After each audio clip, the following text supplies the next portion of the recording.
everyone, welcome back. This is Tatas Cave, Season 1, Episode 3.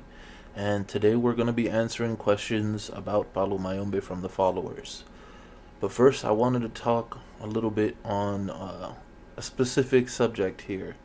Um, in the last episode, there was a lot of pauses, and it was mainly because I was recording while having sound going into the headset. And this is because I just didn't have the right kind of microphone, and it was very awkward, so it created a lot of pauses. But I do naturally also speak slowly, so with that said, I did have a wonderful follower make a donation, and we went ahead and we now have a legitimate mic for this purpose. And I just wanted to shout out Bree. Thank you very much for the mic. It's all love. So, getting started, getting right into these questions. Just keep in mind there's a lot of questions that when I do answer them, this is from the perspective of Palo Mayombe. Um, it's not the absolute truth in a sense that I'm not trying to speak for all traditions. Um, I can't speak for all traditions because I do not practice all traditions. So the first question that I'm asked is, are spirits real? Well, are evil spirits real? That's a very specific question, but yes and no. So some folks do use the word spirit and ghost interchangeably, and to them there is really no difference there. Myself, I do not. I see that the two things having a very distinct difference. So, from what I was taught, from how I view things, spirits are beings of light, beings with good intentions, and ghosts are beings of no light, beings that generally just do not have good intentions, and they can, in fact, be evil. So, they can have bad intentions. So ghosts can range from having a neutral intention, we just don't care, we're indifferent, all the way up to, well, I'm just malicious. Um, so yes, ghosts, aka evil spirits, do exist, and for all intensive purposes, it's usually ghosts that people encounter when they say that they're being plagued by something negative.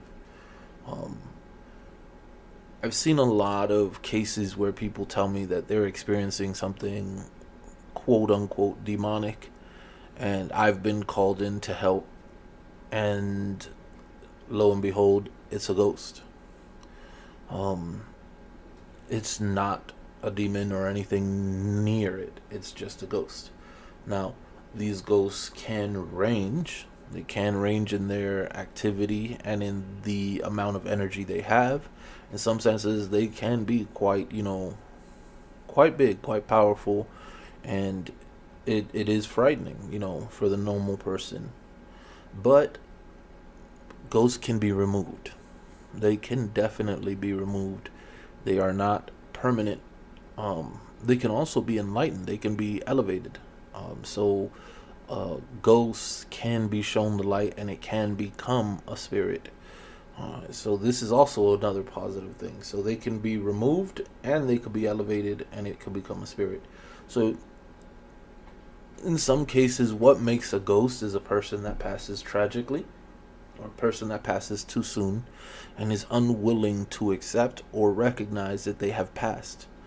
So then they stay in almost like a limbo, refusing the light, refusing goodness, and they stay in this world because they feel that they have unfinished business here, and their interactions with the people that they love can actually be more hurtful to the people that they love than they think. And then in that case, the move wouldn't be to remove that ghost. It would be to elevate that ghost, give that ghost clarity, because apparently that ghost already has some sort of an attachment to the person. It could be a family spirit, and they already want to help this person. It's just that their energy is wrong, so they can't help this person. So when you elevate them, all of a sudden you took this ghost, I'm sorry, that was previously hurtful to them, you elevated it, and now it's actually beneficial to them. So not all ghosts should be removed in the first place. Um, then you have certain ghosts that it's like, at no fault of their own. Someone was just, walking around, going to the library or something, and they happen to stumble across this ghost, and it attaches themselves to that person. Now, a ghost like that, usually the move is to remove it. It does not belong with that person. It serves no purpose being there, and it is harmful to that person. So it can be removed. But that being said, it's not always the case. Sometimes a ghost that becomes attached can also be beneficial to a person. It all depends on the situation. So this is why we use divinations and readings or consultations to figure out what exactly the next move should be for this attachment. But in essence, yes, there are evil spirits, and we call them ghosts. Keep in mind, using sage is not the move. I've been practicing for quite a while, and I've never used sage. Um, that's not something that we even do. So, because I'm mentioning this because I've seen so many people say they want to smudge a ghost away. And don't get me wrong, that comes from a practice where that might work for them, but that's not for everyone. And not all ghosts respond well to all different types of cleansings. So one ghost you can smudge, and the next one you can't. And if you do the smudging on the wrong one, then you did nothing but anger that ghost. So now you just made it worse instead of making it better. So it's not a be all end all like people think it is. So please, instead of just doing things just to do them, do readings, do divinations, figure out what exactly is necessary before doing these things. But yeah, that's that question. The next question that I have is, are ATRs demonic? And I've actually had this question a lot. It's one of the most frequently asked questions that I get from newer people that are just leaving, say, Christianity and looking for their ancestors. That's one of the most asked questions by that specific group of people. And the answer is, most ATRs cannot even begin to be classified as demonic because they don't believe in demons. I'll say that again. They don't even believe in demons. So how can they be demonic? The whole term of demonic comes from a very specific type of religious view. And so they're the ones that can or cannot be demonic because they're the ones that do believe in demons. So we don't have that at all in certain traditions. Like, for example, in Palo, we don't actually have demons. We have beings that are more or less hostile or more or less mean, but we don't actually have demonic beings. It just doesn't register. So we can actually be demonic. And that's going to be the case across the board for a lot of different ATRs. And if you're wondering what an ATR is, it's an African traditional religion. Yeah, but for the most part, you're going to see a lot of traditions that don't even believe in demons in the first place. So they can't be demonic if they don't even believe in that in the first place. But yeah, that's that, and it's sad to see so many people believing that ATRs are demonic, and they don't understand that this is a remnant of the past. This is a remnant of racism. This is a remnant of slavery, where anything black was demonic.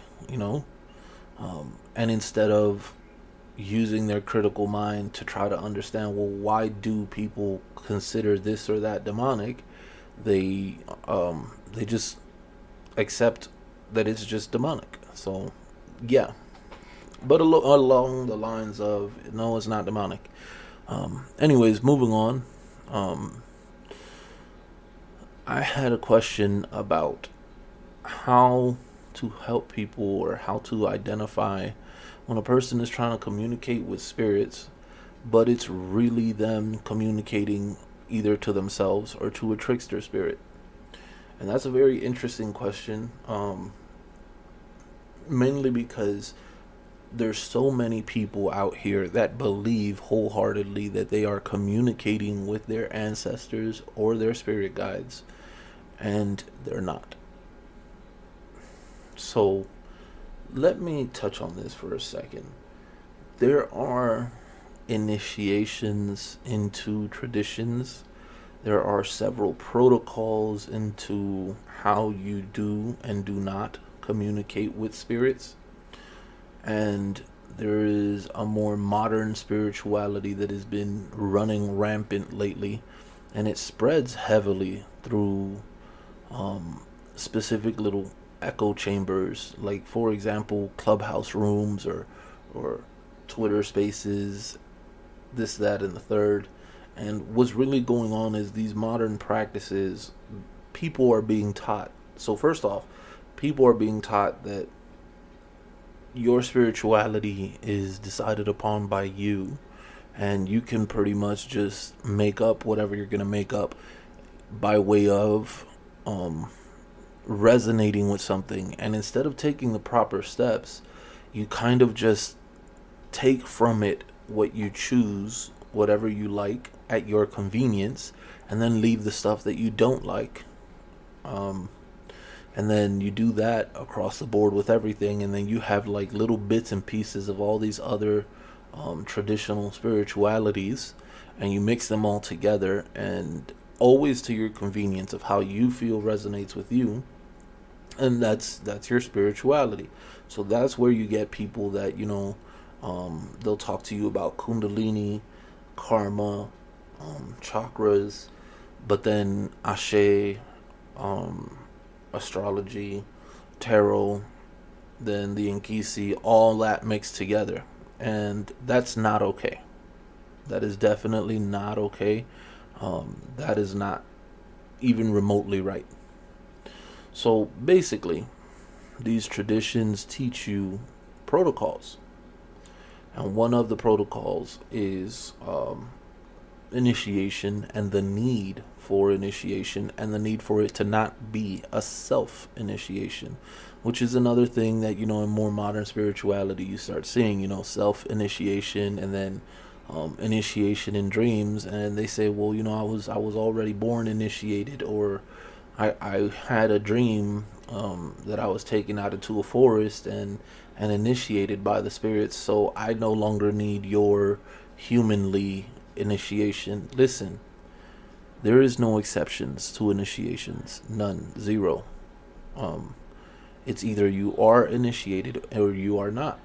And if you are not, then you should not be using the terms and internal systems from within a tradition in your modern spirituality, because you're not really communicating with those spirits from inside of that tradition. If you're not, it's just that simple. No, you're not, period. What you're communicating with is either your own self, and basically your strong desire and desperation to be communicating with that being is misleading you to believe that you're communicating with it, when it's really just you, aka a person has such an intense desire to speak with that spirit that even when they're not, they believe that they are. Or B, you are being misled by a trickster spirit. So these trickster spirits, I wouldn't even call them spirits, I'd call them ghosts. But, people have called them trickster spirits for a while. These trickster spirits, um, they are purposely out there waiting for people to try to reach out and do these things and make these mistakes to try and take advantage.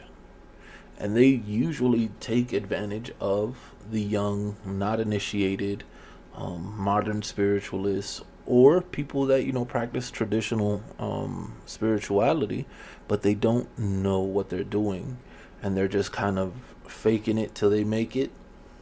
And these tricksters are really just hanging out in the little lemongrass, waiting for them to make mistakes so that they can come in and pretend to be another spirit and mislead them. Now, what do they gain from this? Well, they gain someone following them. They gain your energy. You're going to sit here and spend X amount of time being led in the wrong path. And they're going to love that. They're going to love the fact that they're the one guiding you incorrectly. They're going to love the fact that they're the one taking you around in circles. And in the end, you're not going to be getting the right answers or doing the right things. You're just going to be misled by a trickster spirit. So please, if you're not initiated into traditions and you feel as though you are communicating with spirits that are within a tradition, please be aware that it's either you are misleading yourself or a trickster spirit is misleading you. They will not communicate with you outside of their tradition. It just does not work. And I have never heard of a legitimate self-initiation into these traditions.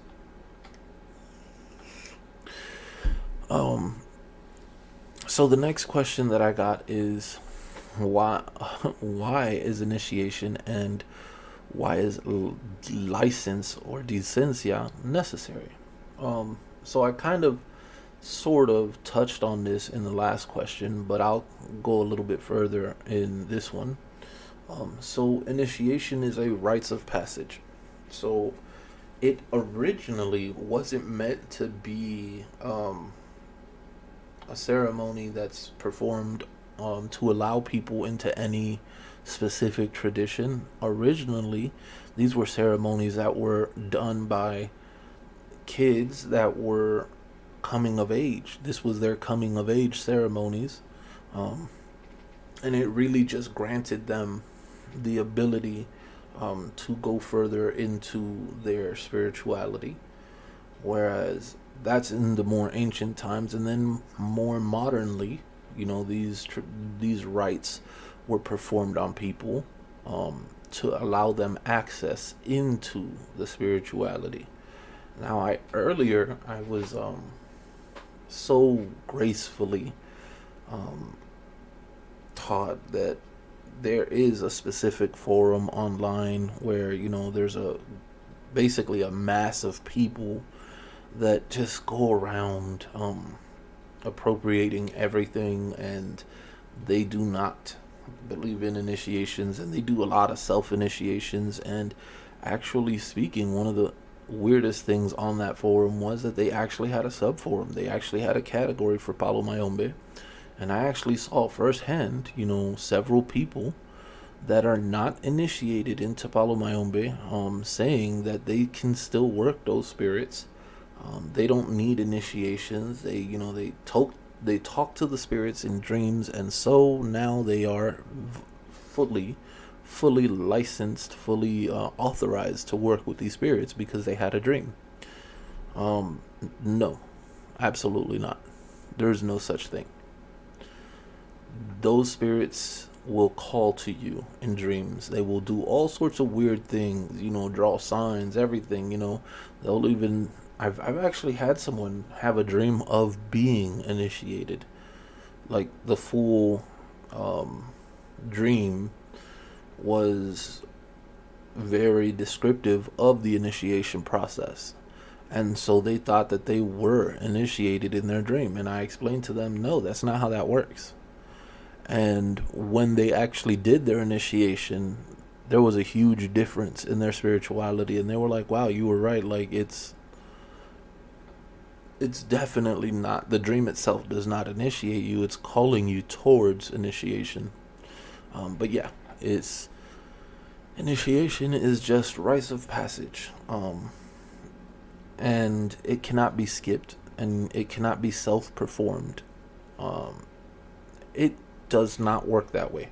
So everything has a root, a history, an origin, and if it does not have a root, then how can it be a tradition? Or better question is, if it does not have a root, then why are you practicing this? Are you just making things up?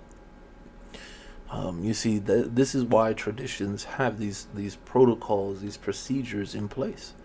Everything has a root. Everything comes from somewhere. So my spirituality, it needs someone else who has already been through this ceremony to then do this ceremony on me, so that I can be able to do the ceremony on someone else.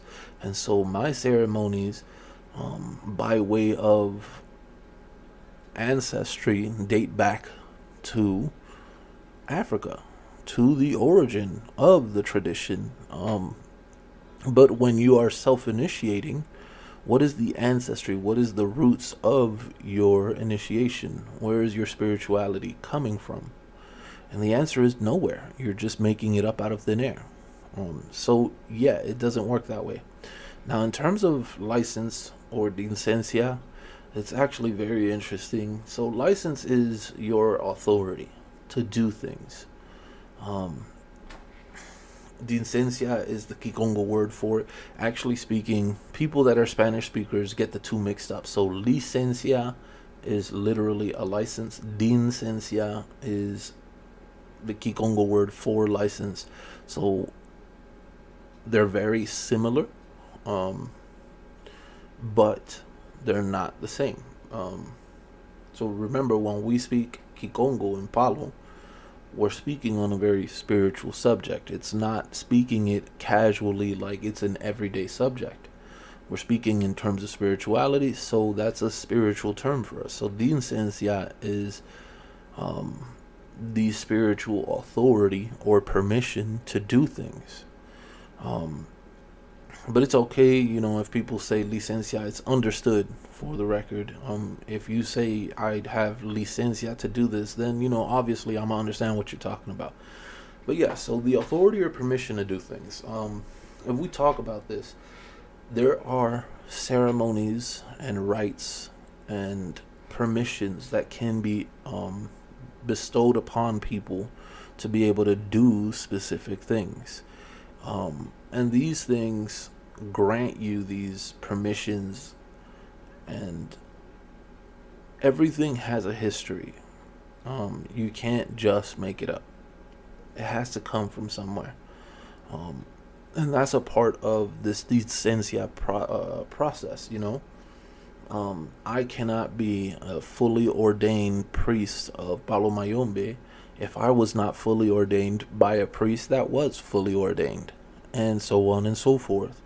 And being ordained is receiving licencia as a Tata Nkisi.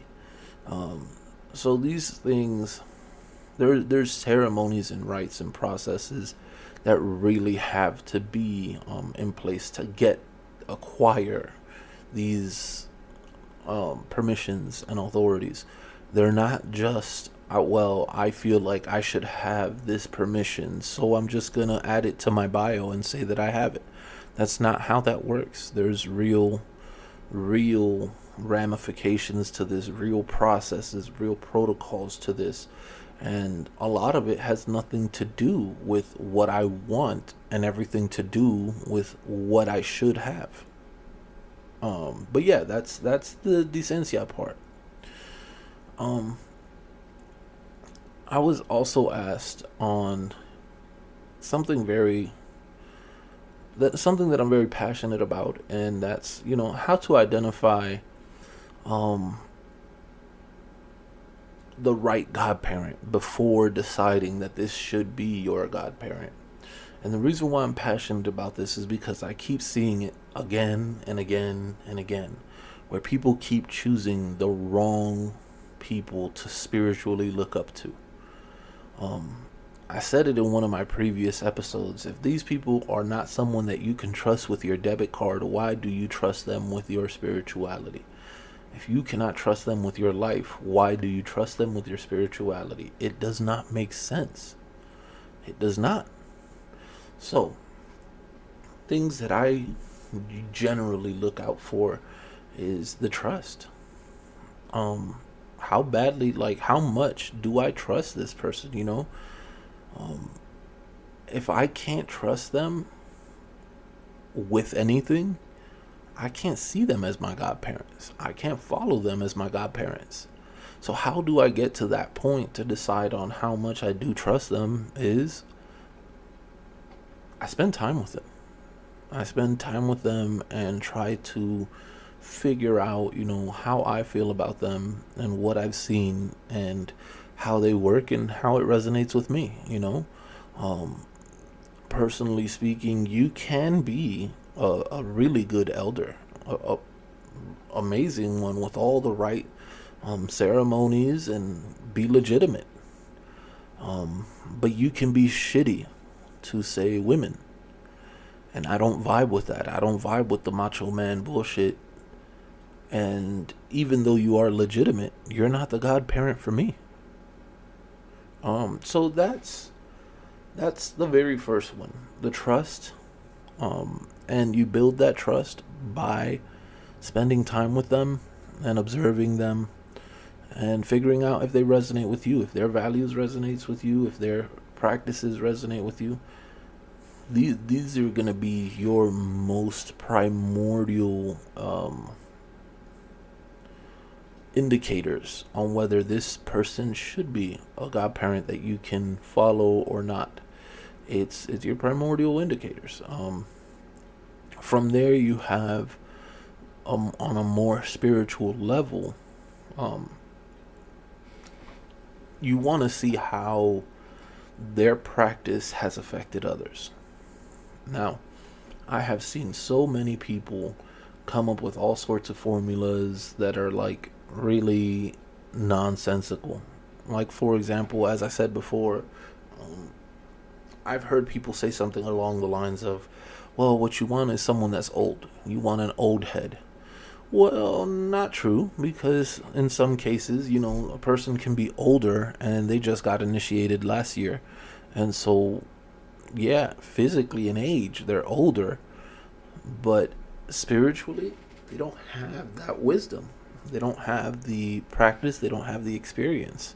And then someone that's 9 could have more practice and experience than them, and they might be better for you, might be a better fit for you, a 9-year-old, rather than that old head. So yeah, these things are nonsensical. I don't go by those, but I do go by, their spiritual capacity and the results of their spiritual deeds, right? So if you see someone that has, let's say, God kids or godchildren that have generally admiration for their godfather or godmother, this is someone that, wow, okay, they must have been doing something good. They must be doing something good. They must be doing something right. If all these folks admire them and everything is going good in their life, wait a minute. There's something here. Look at how much smoke there is here. And where there's that much smoke, there must be fire, right? And the reason why I'm mentioning it like this and breaking it down like this is because there are other ways, right? As a priest, there are certain questions I can ask someone to verify whether they're legitimate or not. But see, that's unfair for me to even begin to mention because I'm a priest. I know exactly what I'm looking for. Someone that's new wouldn't know what to look for. So they'd be asking questions at random thinking, yeah, I'm doing it. I'm verifying the validity of their priesthood. And in reality, they're asking stupid questions that could be Googled, So That's why I don't recommend that you guys go around asking people questions to try to verify if this is a godparent you should follow. No, instead, look at the results of their work. This is something that doesn't require any kind of like internal knowledge of any tradition, but it should be common sense. It's very clearly, plainly visible that their good deeds have produced good apples. Period. There's no special need for any special kind of wisdom for that. So that's gonna be your main key right there. You want to observe them, get to know them, build trust in them. If you do trust them, if they do inspire trust, and look at the results of their work. Everything else does not matter. I have heard so many different nonsensical criteria that it doesn't even make sense. I've heard someone say that in Palo, what you're looking for is a black elder. No, this is not true. Palo Mayombe does accept everyone from everywhere. There is no discrimination in Palo Mayombe. And if anyone puts their own personal discriminatory agenda, then they're wrong. At the end of the day, the only ones that get to decide who is and is not allowed within the tradition is the spirits. And we see this a lot. There's a lot of how would I say this, ignorance being practiced by a lot of elders that I don't agree with. But that's their practice. It's their ignorance leads them to believe that they can go ahead and exclude large groups of people for whatever reason. This one has 11 toes, so he's not allowed. This one is black, so they're not allowed. This one is white, so they're not allowed. Well, this one is gay, they're not allowed. No, sit down and ask the spirits. Let the spirits decide for themselves who is and is not allowed. And a lot of folks don't do that. So, yes, you start seeing a lot of really weird results, really weird cliquish type of houses. And it's always some other like weird agenda, and it doesn't resonate well with some folks. And then when it doesn't resonate, it's like, well, why would you look at this person as your godfather or your godmother? And why should you trust them? So yeah, always do that. Observe, see what their practices are like. See if it resonates with you, and if it does, then you build that trust. And then, well, do you trust them enough to give them your debit card and trust the fact that they will not end your bank account? Because if you don't, then why are you considering them being your godparents? I can tell you right now, I have several godkids that have put their blind faith in me and have given me their card information just right off the bat. And that says a lot. That says a lot about how they feel towards me. And I have several god kids that I've put my blind faith in them, and I've given them something even more precious to me than, I guess you could say, food itself. And this trust goes both ways. For the record, a godparent should also be looking at their potential students, their potential god kids, the same way. Like, why should I even allow you to be my godchild? And that's not something that a lot of elders are doing. They're out here just accepting everyone. It's a money game, If you come with the right money, I'll accept you as my godchild. That's not how this works. But, that's neither here nor there. It really depends on the elders. That's how they choose to practice. I can't agree with it. But yeah. So speaking of that, I was asked to discuss collection plate spiritualism versus charitable spiritualism, and which one exactly I practice. So collection plate spiritualism is something that basically folks do practice spirituality, and they may even be legit.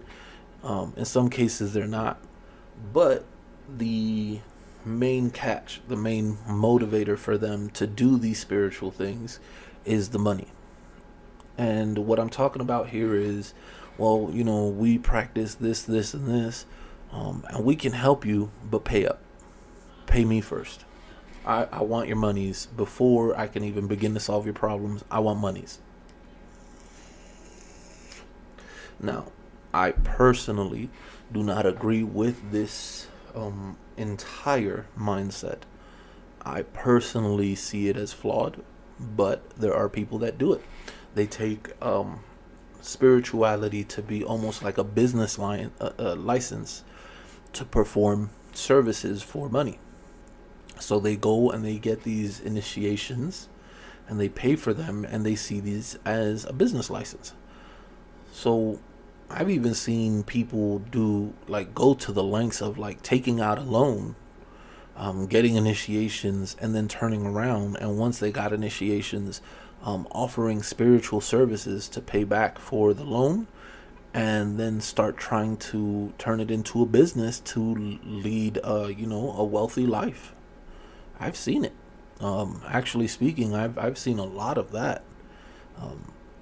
Coming from Miami. And if you don't know, Miami is like the spiritual mecca for Afro-Cuban traditions. It all started through there. And I find it weird that, people talk about ATRs and spirituality, and the first things that you hear about is like, ATL and New Orleans, but no one mentions Miami.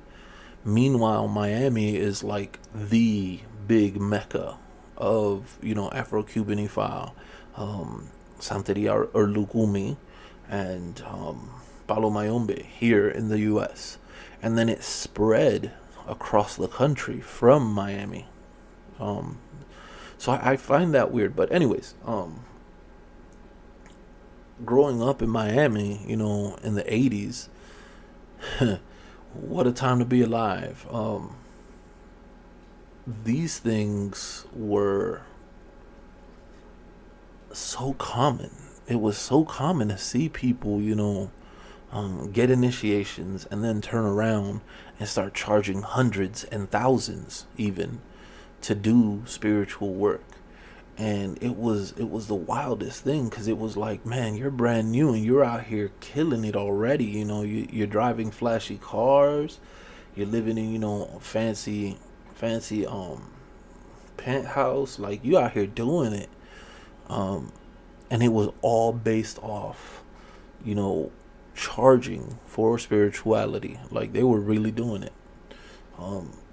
The issue there is these traditions were brought to us through slavery.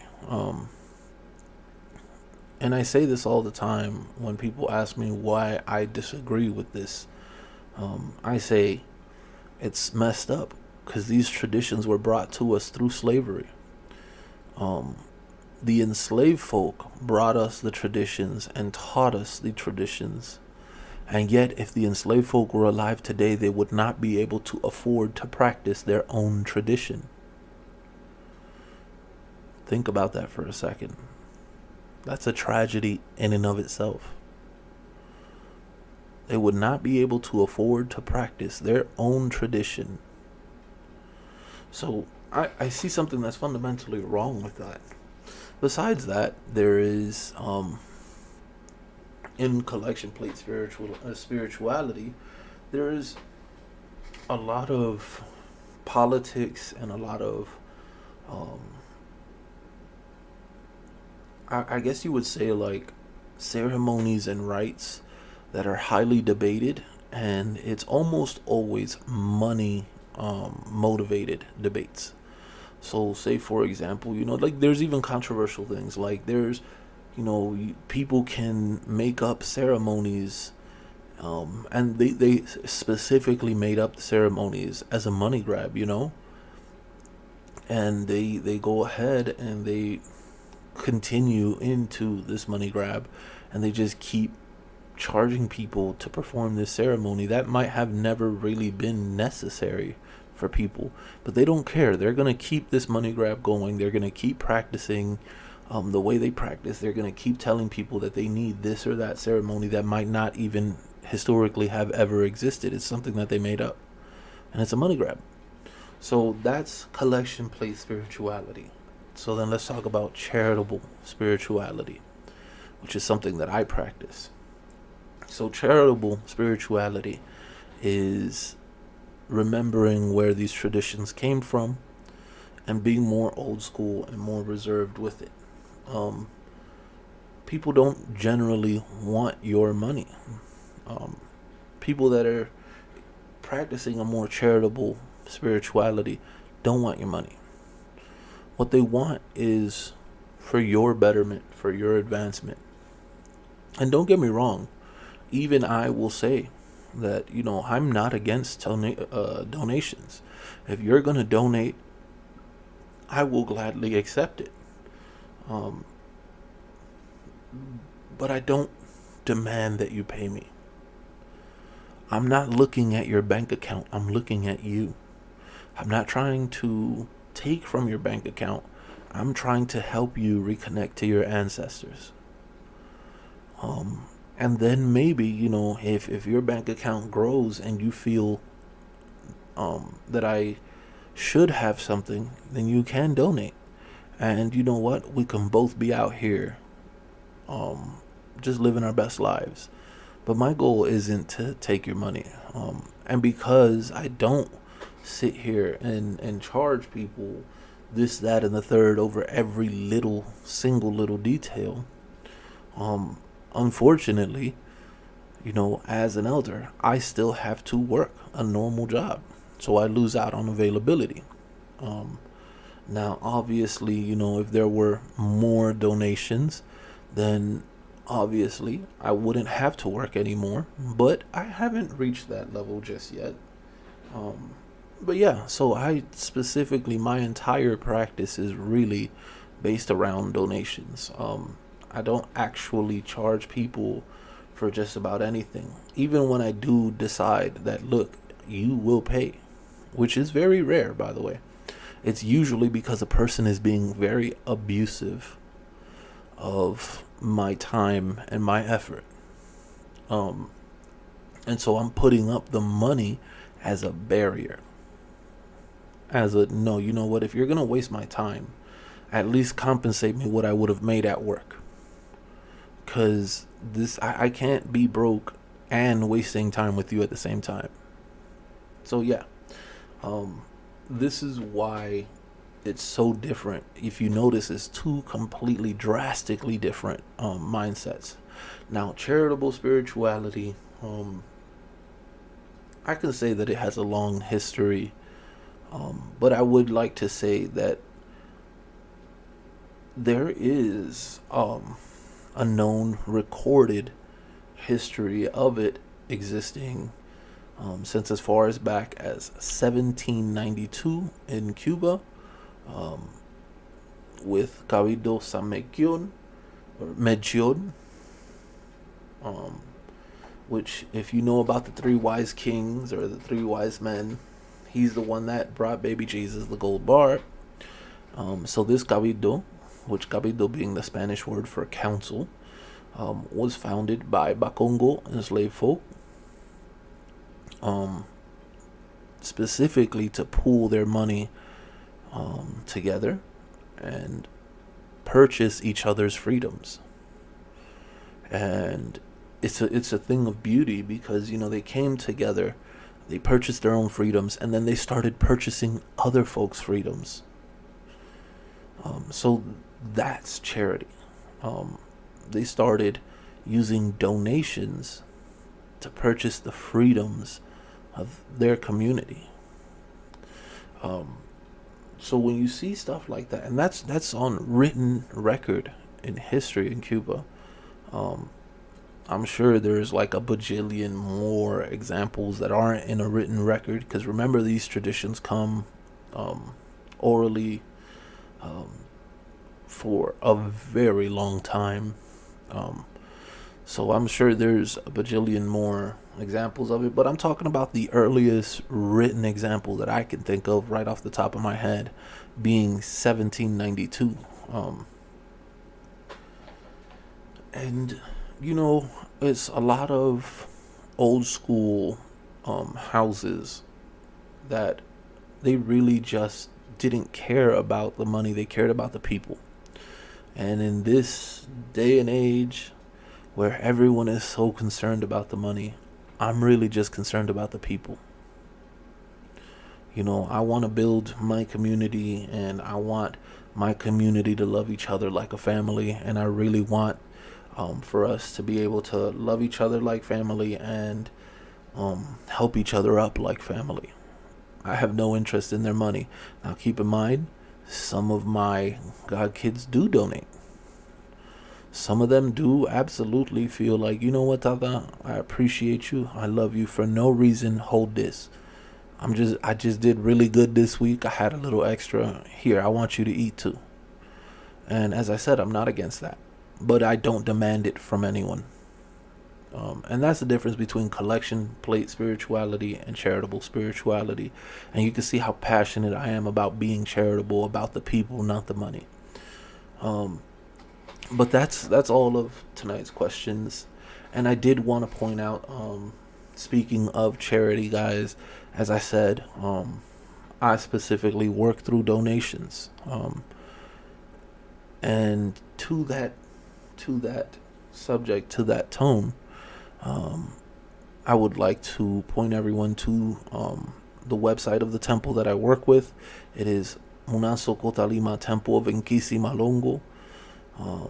The website is kotalima.org, KOTALIMA.org.